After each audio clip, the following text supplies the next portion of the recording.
Okay, sadly, this is going to be a really low light video, kind of low quality. Not really much I can do about it. I was able to get the car mostly cleaned up, so it looks pretty good. So, you know, as I thought, there's going to be quite a bit of bad areas on the car, and I mean, I was right. There are some areas that will definitely need to be addressed when we get this back on the road. I actually I made a dummy move. I shouldn't have done it. I just wanted to pull up the T-top to see what was underneath it.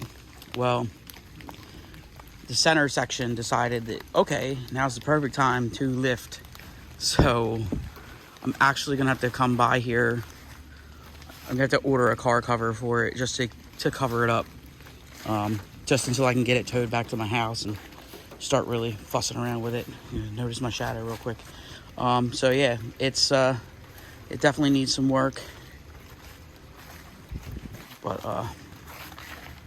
for the most part, it's in better shape than I was expecting. I mean, a lot better. I was expecting to see huge areas of rot. And for the most part, the sides of the car seem pretty solid. Now, I haven't seen underneath of it, and I won't be able to see underneath of it because the front's got a flat, and we're hanging out here on the brass. So, unfortunately, that will have to happen another day. I did use a ceramic-based wash. So, as you can see, all the water is starting to kind of bead off of it, which is great. It's obviously not going to do anything to help the paint. The paint is pretty much junk as it sits, but we kind of figured that. Rare PMD seats, and I can't believe they're that far gone. I'm so upset.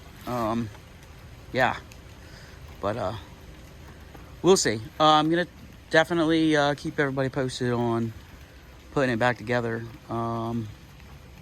Yeah, unfortunately, it's just one of those things where you have kids, you get married, and you kind of just have to let things lay to the side there for a little while. And unfortunately, I've never owned a garage. It's time to get a garage for sure.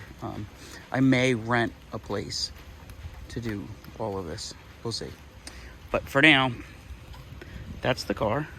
I might try and take a second video just with the lights out and see if the low light setting on the iPhone will pick the car up. So yeah, it doesn't look like the camera's gonna pick it up too good. So I'm just gonna leave the video here. But yeah, thanks for checking in. Thanks for watching. If you want to follow this, what do you want to call this? A restoration at this point. It's not a build. It's mostly a restoration. If you want to follow this, like, comment, subscribe. I'm getting ready to also be doing some stuff with my Subaru. I hate having two projects at one time. This isn't really what I wanted to do, but I've been thinking about this car for a while, and I really don't want to see it just keep rotting into the ground. I got to do something with it before, it's dust. But yeah, thanks again for watching. If you have any questions, let me know. I've had this car for, I bought it in 2006, so I've had it for quite a long time. Did a lot of Night Rider fun stuff to it. I actually have the bumper in the garage, the actual Night Rider bumper. So yeah, there's a lot of things that I've got for this car laying around. I just, it just kind of went to the wayside, and I mean, about 6 years ago. So here we go. We're gonna try again. So thanks for watching. I'll catch you later.